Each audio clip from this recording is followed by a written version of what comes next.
২১শে জুলাইয়ের তৃণমূলের সভাতে প্রত্যন্ত সুন্দরবনের হিঙ্গলগঞ্জ সন্দেশখালীতে ফেরিঘাটগুলিতে জনশূন্য দেখা গেল।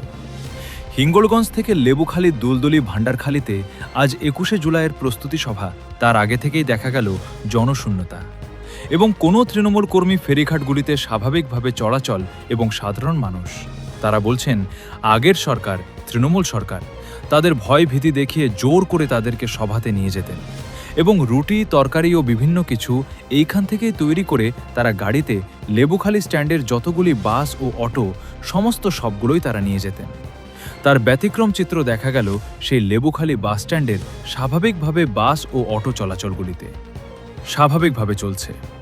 ২১শে জুলাইয়ের কোনো প্রভাব ফিঙ্গুলগঞ্জের একাধিক ফেরিঘাটগুলিতে ও সন্দেশখালীতে জনশূন্যতা দেখা গেল আজ।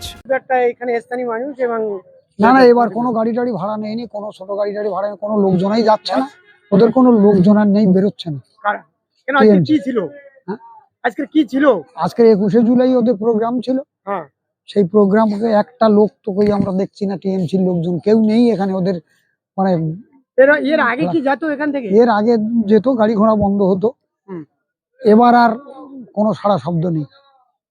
কি নাম আপনার? আমার নাম ক্ষুদিরাম মন্ডল।